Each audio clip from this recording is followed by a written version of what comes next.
안녕하십니까. 현재 제주 외국고등학교에서 수학을 가르치고 있는 김석준이라고 합니다. 자, 이번에 소개시켜 드릴 수학 과목은요, 수학 과제 탐구입니다. 그래서 수학 과제 탐구라는 게 과연 어느 계열로 진학하고 있는 학생한테 필요할 거냐, 그리고 수학 과제 탐구는 뭘 하는 거냐, 이런 부분에 대해서 잠깐 소개시켜 드리려고 하고 있습니다. 자, 그러면 수학 과제 탐구라는 건 뭐냐면요, 말 그대로 수학을 갖고 어떤 과제나 어떤 수행을 해서 수학을 갖고 어떤 분석하고 결론을 내리는 어떤 탐구를 말하고 있습니다. 그래서 지금 보여드리는 게 뭐냐면 실제 수학 과제 탐구 어떤 교재 중에 소개하는데 그 그림이에요. 가족이 여행을 가는데 이번에 야영장, 동물원 모두 가볼 거야 하고, 엄마는 어떤 순서로 방문하는 거 좋을까 하고, 그리고 차가 막힌 애가 나오고, 그리고 우리나라 자동차는 모두 몇 대일까요? 그러니까 이런 일련의 대화에서 우리는 수학적인 요소를 갖고 분석을 하는 것이 이제 수학 과제 탐구라고 얘기합니다. 아시겠죠? 예를 들어서 엄마가 무슨 말을 했죠? 어떤 순서로 방문하는 것이 좋을까? 그래서 그 해당 테마파크나 해당 놀이공원에 어떤 놀이공원이 있는지 각각의 어떤 동선 길이를 파악하고 가장 적게 걷는, 물론 이렇게 하면서까지 테마파크 간 사람은 없겠죠. 그래서 이론상 그렇다는 얘기입니다. 그래서 그런 부분들을 실제로 수학적으로 조사를 하는 거죠.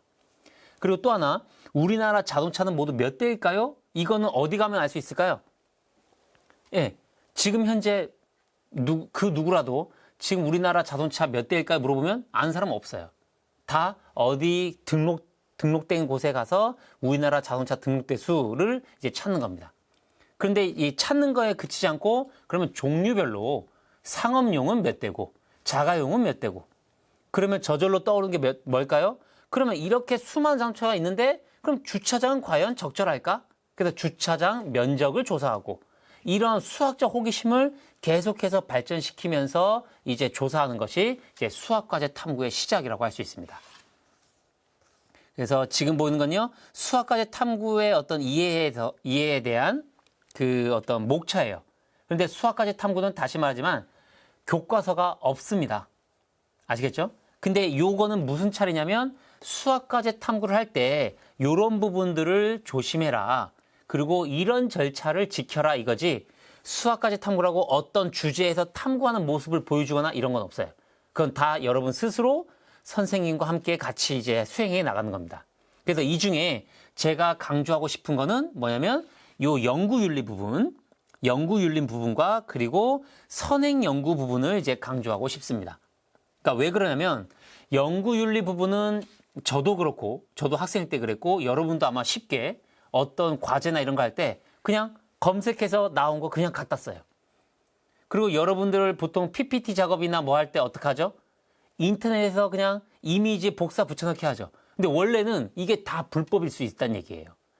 그리고 이제 어떤 그 글자, 폰트를 써서 저장 누를 때 이제 어떤 게 뜨냐면 뭐 저작권에 위배되는 뭐 폰트가 있을 수 있습니다, 이런 경고창이 뜨거든요. 그러니까 요즘에는 그런 어떤 저작권, 이런 것들이 윤리에 대한 것이 조금 강화됐기 때문에 이 연구윤리에 대한 부분 여러분이 조심해야 되고요.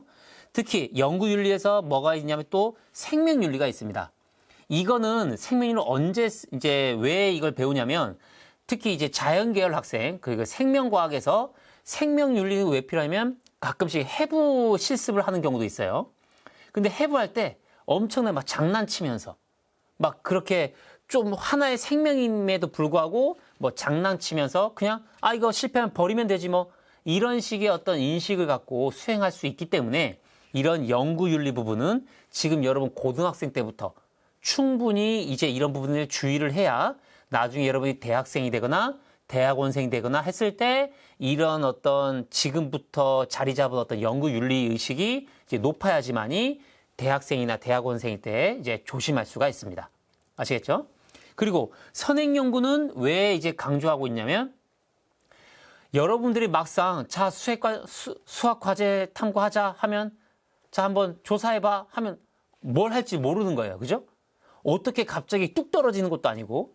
그래서 이 선행연구 이제 중요한 게, 이제 소개할 거지만 그러면 나는 이 분야에 관심 분야를 가졌는데 그러면 기존에 이 분야는 어떻게 연구하는 게 좋을까? 기존의 연구를 한번 살펴보는 겁니다. 기존의 연구를 살펴보면서 이 사람은 이 주제를 갖고 이렇게 접근했구나. 그러면 이런 결론이 나는구나. 이런 것들을 이제 살펴보는 게 이제 선행 연구라고 할 수 있습니다. 그래서 이런 부분들에서 이제 살펴보겠습니다. 자, 연구윤리는 왜 필요한가요? 이건 진짜 제일 강조해야 됩니다. 제일. 여러분들이 꼭 수학과제 탐구만 아니라 어떤 수행평가나 어떤 보고서를 작성할 때도 이 부분은 반드시 지켜야 돼요. 지금부터, 어릴 때부터요. 즉, 데이터 조작. 만약에 실제로 데이터를 했는데 내가 예상했던, 내가 결론을 쓰고 싶은 대로 안 나왔어요. 그러면 살짝 표에 있는 숫자를 고쳐버립니다. 그런 학생 진짜 많았어요. 제가 지도하다 보면. 이러면 절대 안 되고요. 그리고 표절. 이게 제일 심하죠, 표절이. 어떤 경우죠? 어떤 주제에 대해서 보고서를 작성하라 하면 심지어 가장 가까이 있는 다른 반 내 거 표절한다든지. 그죠? 그리고 어떤 논문에 있는 거 그냥 복사해서 붙여넣기 한다든지. 이러면 절대 안 됩니다. 그리고 인터넷 검색해서 그걸 그대로 인용해 버린다든지. 위키피디아나 그런 네이버 지식이나 이런데 질문에서 나온 것들을 그대로 이제 인용해 버리면 출처를 밝히지도 않고 그런 것들에 대해서 어떻게 하면 연구윤리를 지켜야 되는지를 반드시 배우고 나서 시작을 해야 될 것 같습니다. 생명윤리는 아까 얘기했고요. 중요합니다. 절대 어떤 해부나 이런 걸 했을 때 동물 실험이나 이런 것들을 했을 때 절대 가볍게 여기거나 장난스럽게 접근하시면 안 됩니다. 아시겠죠? 자, 그 다음 선행 연구는 어떻게 하는 건가요? 이 선행 연구는 아까 말했지만 내가 이 주제를 갖고 하고 싶은데 어떻게 접근할지를 모르겠어. 그러면 다른 사람은 아니면 어떤 좀 전문가는 어떻게 접근했을까? 어떤 주제를 가져왔을까? 이런 것들을 살펴보는 게 이제 선행 연구입니다. 그러면 그 사이트가 대표적인 사이트가 국회 전자도서관, 그리고 한국학술정보, 그리고 DBPA가 아마 각 학교에서는 무료로 로그인 되는 걸로 알고 있습니다. 그래서 그런 부분들을 보면서 내 주제, 내 관심 주제 키워드를 검색하면 관련된 논문이 쫙 나와요. 그러면 그것들을 살펴보면서 이렇게 접근했구나. 그렇다고 그 접근 방법 그대로 따라 하시면 안 되고요. 그죠? 그래서 이런 연구를 통해서 요렇게 접근도 하고 이렇게 할 수도 있구나. 그러면 내 주제는 요건데 그러면 이렇게 접근하겠다. 이런 어떤 하나의 어떤 힌트를 얻는 겁니다. 힌트를. 아시겠죠? 그리고 또 하나 선행 연구를 하는 이유가 그거예요. 뭐냐면 내가 어떤 수행을 해서 결론을 내는데 과연 이게 너무 얼토당토하는 거냐? 너무 어떤 이치에 안 맞는 결론이냐? 아니면 어느 정도 맞았냐? 이거를 검색하는 용도로도 선행 연구에서 이렇게 검색할 수 있습니다. 그래서 구글 학술 검색, 네이버 학술 자료, 국가과학기술정보센터 이런 부분들에 대해서 자기의 관심 분야 키워드를 검색하면 관련된 내용이 나오기 때문에 꼭 좀 이제 선행 연구할 때 참고하시기 바랍니다. 자, 그 다음입니다. 수학과제 탐구는 자연계열 학과로 진학하는 학생만 필요한가요? 근데 저는요, 이거는 제 개인적인 생각인데요. 자연계열 학생은요, 이과계열 학생은요, 수원, 수투, 어떤 때는 확통까지, 그리고 미적분 기하까지 하거든요. 그러면 저는 솔직히 자연계열 학생은요, 충분히 그 수학만으로도 충분하다고 봅니다. 그 안에서, 그 교과 안에서 충분히 이제 수학 과제나 이런 것들을 할 수 있어요. 왜냐면 과학 분야는 이제 과학 과목에서 하면 되는 거니까. 그런데 문과 계열로 진학하고자 하는 학생은 수원, 수투, 그리고 확률과 통계까지밖에 안 배우거든요. 그죠? 어떤 학교는 경제 수학을 들을 수도 있고 안 들을 수도 있고. 그렇기 때문에 저 개인적으로는 문과 계열 학생이 수학과제 탐구가 더 필요하다고 봅니다. 왜 그러냐면 여러분이 수업받고 있는 여러 탐구 과목들, 사회 탐구 과목들 중에 수학적으로 분석하고 이제 해야 되는 게 너무 많아요. 한국 지리도 그렇죠. 사회 문화도 그렇죠. 법과 정치도 그렇죠. 이런 부분들입니다. 그리고 또 하나 여러분들이 뭐 하죠? 보통 어떤 탐구라 수행할 때 설문조사를 하죠. 그 설문조사 문항 작성부터 시작해서 하는 게 마찬가지 수학과제 탐구라고 할 수 있어요. 그래서 좀 이따가 제가 지도했던 인문 계열에서 문과 계열 학생한테 이제 지도했던 이제 그 수학과제 탐구 주제들을 보여드릴 건데요. 이거는 순전히 개인적인 생각입니다. 이과 계열로 자연계열 학과로 진학하는 희망 학생은 필요한가요? 제 개인적인 생각은 아닙니다. 오히려 더 문과 계열 학생한테 더 필요할 수도 있다고 생각합니다. 그래서 그 주제를 볼게요. 자, 제가 만약에 경제 수학을 못 들었어요. 듣고 싶은데. 그러면 수학과제 탐구를 통해 경제 수학 관련된 탐구를 하시면 돼요. 이런 겁니다. 여러 가지 경제 현상에 대한 수학적 분석. 여러 가지 경제 현상이 뭐 있을까요? 환율 그래프 있겠죠? 환율이 왜 변하는가? 다른 나라는 어떻게 변하는가? 우리나라랑 비슷하게 움직이는 나라는 뭔데? 왜 그렇게 같이 가지? 아니, 왜 그렇게 반대로 가지? 이런 부분들을 탐구할 수도 있고요. 그리고 지리 관련 여러 데이터 분석. 보통 지금 애들, 제가 가르치고 있는 학생들 그 한국지를 배우고 있거든요. 지금 3학년 때.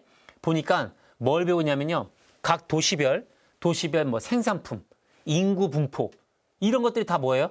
그래프고 다 수학이거든요. 그죠? 따라서 이런 것들을 통해서 수학적으로 분석하고 이제 결론 내리고 이런 것들이 다 수학과제 탐구의 주제가 될 수도 있습니다. 아시겠죠? 그래서 다양한 사회문화 현상과 그리고 제가 가장 많이 활용하는 통계청 자료. 그죠? 그러니까 여러분들도 뭔가를 도표나 뭔가 자료를 얻고 싶다 할 때 통계청 자료에 가면 엄청나게 잘 되어 있습니다.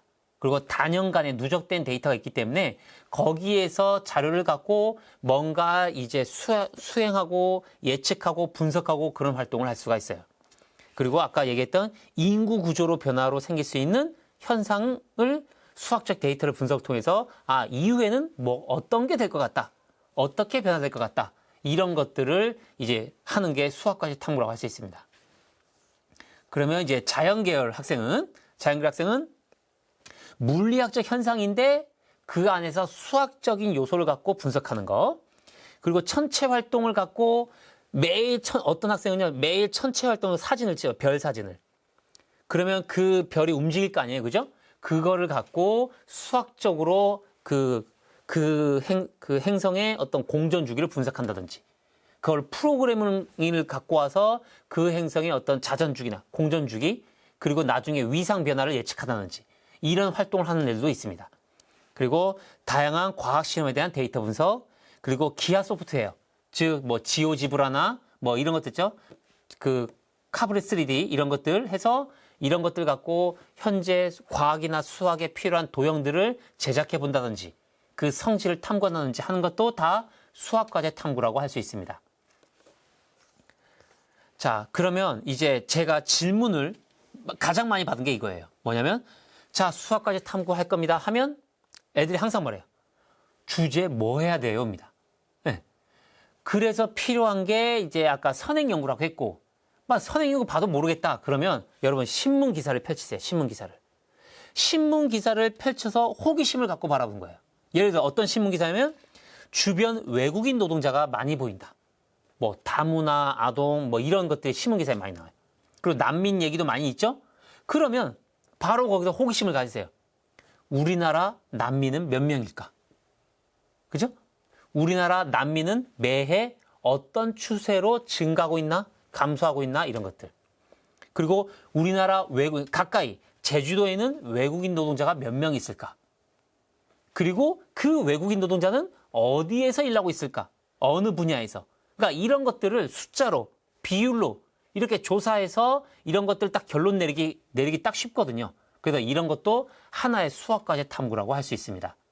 아시겠죠? 그 다음에 이제 1인 가구가 많아진다고 나와요. 그죠? 뭐냐면 이제, 독거노인이라든지 아니면 젊은 층에서 한 사람만 산다든지 이런 것들을 1인 가구라고 하거든요. 그러면 1인 가구가 많아지면 그 다음은 어떤 일이 발생할까? 이런 걸 호기심 가져서 여러 통계청 자료를 찾는 거죠. 자, 1인 가구가 많아짐과 동시에 어떤 게 증가하고 있는가를 이제 살펴보는 거예요. 그죠? 그리고 초고령화 사회. 노인분들의 인구가 많아지고 있는데 그러면 우리 사회는 어떻게 변하고 있을까? 그런 것들을 데이터 추적해서 그 초고령화 사회가 됨에 따라 같이 이제 변화되는 그런 모습들을 추적해서 수학적으로 그래프 수치적으로 나타내는 것을 이제 수학과제 탐구라고 할 수 있습니다. 아시겠죠? 너무 멀리 찾지 마세요. 가까이서 찾으셔도 됩니다. 아시겠죠? 그래서 수학과제 탐구는 학교에서 어떻게 평가되고 있냐면 진로 선택 과목이고 게다가 교재가 없기 때문에 그죠? 그래서 진로 선택 과목으로 A, B, C로 평가되고 있습니다. 그래서 수행 결과에 따라 80점 이상은 A, 60점과 80점 사이는 B, 60점 미만은 C로 이렇게 기준을 나누고 있고요. 그래서 아까도 얘기했지만 교과서가 따로 없기 때문에 어떤 그런 수행 정도, 수행 평가를 통해서 이제 여러분들의 A, B, C 등급을 이제 판단할 수 있을 것 같습니다. 자, 그다음 마지막입니다. 이 밖에 유의될 사항은 뭔가요? 이거 뭐냐면 그 수학과제 탐구가 진로 선택 과목이다 보니 절대 평가거든요, 그죠? 절대 평가라고 해서 그냥 아무렇게나 해서 뭐 적당히 주겠지 이렇게 접근하시면 안 되고요. 좀 더 이제 성실하게 선생님의 지시에 따라서 수행을 하셔야 되고, 그리고 아까 말씀드렸듯이 연구윤리, 표절, 연구윤리 부분에 대해서 정말 주의를 기울이셔야 됩니다. 알겠죠? 그리고 보고서 작성했다에 초점을 맞추지 마시고, 보고서 작성을 하기 위해서 그 수행하는 과정, 찾아가는 과정에 초점을 맞춰서 좀 더 그 부분을 성실히 하면 여러분의 생활기록부나 어떤 그런 과세특에도 충분히 좋은 내용이 적힐 수 있을 것으로 생각되고 있습니다. 그리고 수학까지 탐구는요, 꼭 수학, 이과 계열만 이런 게 아니라 융복합적인 학문이기 때문에 전혀 문과 계열로 진학하거나 사회과학 계열로 진학하거나 그리고 이과 계열로 진학한 학생들 모두 수학을 갖고 활용할 수 있는 분야가 있기 때문에 꼭 그런데 어느 제한을 두고 주제를 잡거나 그러지 않으셨으면 좋겠습니다. 자, 이상으로 수학과제 탐구 그 과목 소개를 마치도록 하겠습니다. 감사합니다.